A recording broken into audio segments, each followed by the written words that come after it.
গেল ১৫ সেপ্টেম্বর জাতীয় শিক্ষাক্রম ও পাঠ্যপুস্তক বোর্ড প্রণীত ও মুদ্রিত সব পাঠ্যপুস্তক সংশোধন ও পরিমার্জনের জন্য ১০ সদস্যের সমন্বয় কমিটি গঠন করেছে সরকার। যা নিয়ে কড়া বার্তা দিয়েছেন জনপ্রিয় আলেম ও ইসলামী আলোচক শায়খ আহমদুল্লাহ। কমিটি থেকে ইসলাম বিদ্বেষী ২ সদস্য কামরুল হাসান মামুন ও সামিনা লুৎফাকে অপসারণের দাবি জানিয়েছেন তিনি। সো কথা বলবো বেসিক্যালি শায়খ আহমদুল্লাহকে নিয়ে। আমরা কম বেশি ওনাকে সবাই চিনি। তিনি একজন ইসলামিক স্কলার, বলতে পারি বাংলাদেশের একজন নামকরা ইসলামী বক্তা, এবং তার আরও আইডেন্টিটি আছে। তিনি আল সুন্নাহ ফাউন্ডেশনের একজন প্রতিষ্ঠাতা, বা তার অনেক গুরুত্বপূর্ণ অংশ হিসাবে আমরা তাকে চিনি। তো উনি রিসেন্টলি একটা জিনিস নিয়ে কমপ্লেন করেন। সো ডিরেক্ট আর্টিকেল যদি পড়ি, সেখানে লেখছে, গেল ১৫ই সেপ্টেম্বর জাতীয় শিক্ষাক্রম ও পাঠ্যপুস্তক বোর্ড প্রণীত মুদ্রিত সব পাঠ্যপুস্তক সংশোধন ও পরিমার্জনের জন্য সরকার ১০ সদস্যের সমন্বয় কমিটি গঠন করেন, এবং এ বিষয়ে জনপ্রিয় আলেম ও ইসলামী আলোচক শায়খ আহমদুল্লাহ একটি বার্তা দিয়েছেন। তিনি কমিটি থেকে ইসলাম বিদ্বেষী হিসেবে পরিচিত ২ সদস্য কামরুল হাসান মামুন ও সামিনা লুৎফাকে অপসারণের দাবি জানান। শুক্রবার সকাল ১০টার পর ফেসবুকে একটি পোস্ট দিয়ে শায়খ আহমদুল্লাহ লেখেন, ধর্মপ্রাণ মানুষের সন্তানরা কি পড়বে তা ঠিক করবে চিহ্নিত ধর্মবিদ্বেষীরা।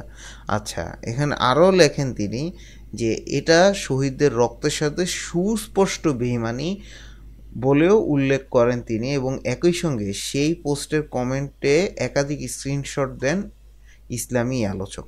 তো মেইনলি আমরা সেই জিনিসটা বুঝতে পারতেছি, তিনি ইসলাম বিদ্বেষী যারা, তারাই যে বর্তমানে শিক্ষাক্রম পাঠ্যপুস্তক বোর্ডের যে দ্বারা দায়িত্বে আছে, তাদের তিনি অপসারণ চাচ্ছেন, এবং উইচ ইজ আমার মতে ভুল না। কারণ আমরা একটা ইসলাম মেজরিটি কান্ট্রি, এবং তারা যদি তাদের, এবং সামিমা লুৎফা এর নামে কমপ্লেন আসে, এরা একটু LGBTQ এই ধাঁচের জিনিসপত্র সাপোর্ট করে। এটা দীর্ঘদিন কি বলবো, সোশ্যাল মিডিয়াতে যারা ছিল এবং এর আগের অ্যাক্টিভিটি যদি দেখা যায়, তারা কিন্তু এ ধরনের কাজ করছে। এবং শুক্রবার সকাল ১০টার পর সামাজিক যোগাযোগ মাধ্যম ফেসবুকে একটি পোস্ট দিয়ে কড়া বার্তা দেন শায়খ আহমদুল্লাহ, যেখানে তিনি লেখেন, ধর্মপ্রাণ মানুষের সন্তানরা কি পড়বে তা ঠিক করবে চিহ্নিত ধর্মবিদ্বেষীরা।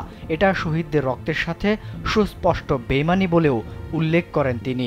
একই সঙ্গে সেই পোস্টের কমেন্টে একাধিক স্ক্রিনশটও দেন ইসলামী এই আলোচক। এক কমেন্টে তিনি বলেন, অবাক করা ব্যাপার হলো এসব ধর্মবিদ্বেষীরা কেউ কারিকুলাম বা পাঠ্যপুস্তক বিশেষজ্ঞও না, তবুও এদেরকে আমাদের উপর চাপিয়ে দেওয়া হচ্ছে।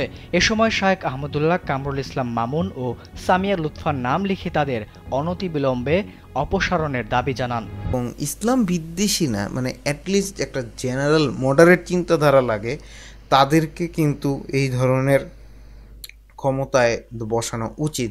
এবং শায়খ আহমদুল্লাহ আরও একটা জিনিস নিয়ে কনসার্ন হন, সেটা হলো তারা নাকি বেসিক্যালি এরকম এই শিক্ষা প্রণীত ক্ষেত্রে তাদের এরকম উল্লেখযোগ্য কোনো যোগ্যতাও নাই। সো সেই ধরনের জিনিসপত্রগুলো নিয়ে তিনি অ্যাড্রেস করছেন। ফার্স্ট অফ অল ওনার স্টেটমেন্টটার ব্যাপারে যে জিনিসটা বলবো, তিনি তার মত প্রকাশ করছেন, এবং সেটা যদি সত্যি যুক্তিসঙ্গত হয়ে থাকে, আমি মনে করব অথরিটি তাদের স্টেপ নেওয়া উচিত।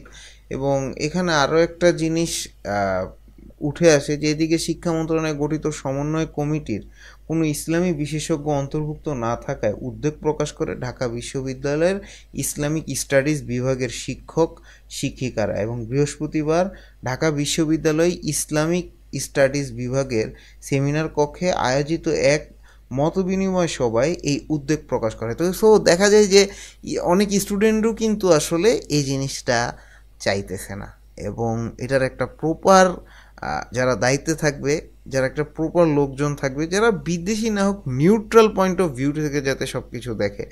তো যাই হোক, আজকের ভিডিওটা এতটুকুই, এবং এই ফুল সিনারিওটাতে আমি জাস্ট, আমার এখানে কোনো ওপিনিয়ন নাই, আমি জাস্ট আমার ফুল পার্সপেক্টিভটা আসলে তুলে ধরলাম যে এই জিনিসটা হচ্ছে, শায়খ আহমদুল্লাহ এই মতামতটা দিচ্ছে, এবং আমার আলটিমেট পারপাস এটাই ছিল যে যদি জিনিসটা যুক্তিসম্মত হয়, আসলে এটা নিয়ে আরও বেশি রিসার্চ হবে, আলোচনা হবে, সমালোচনা হবে, যেটাই হবে সেই সিদ্ধান্তই আমাদের মেনে নিতে হবে। অ্যান্ড হ্যাঁ, পাঠ্যপুস্তকে রিসেন্টলি যে জিনিসপত্রগুলো আমরা লক্ষ্য করতেছি, অনেক ধরনের মিস ইনফরমেশন এবং যেটা আসলে একটা বয়সের ছাত্রের জন্য অ্যাপ্রোপ্রিয়েট না, সে ধরনের জিনিসপত্র বইয়ের ভিতরে আছে। তো সেই জিনিসপত্রগুলোর সংস্কার খুব গুরুত্বের সাথে করতে হবে। তো এই মেসেজটা দিয়ে আজকের ভিডিওটা শেষ করব। টিল দেন, আমার নেক্সট ভিডিওর জন্য আমার চ্যানেলটি সাবস্ক্রাইব করতে পারেন এবং বেল আইকনে টিপ দিয়ে রাখতে পারেন ফর রেগুলার আপডেটস। সো আজকের জন্য এতটুকুই, see in the next one.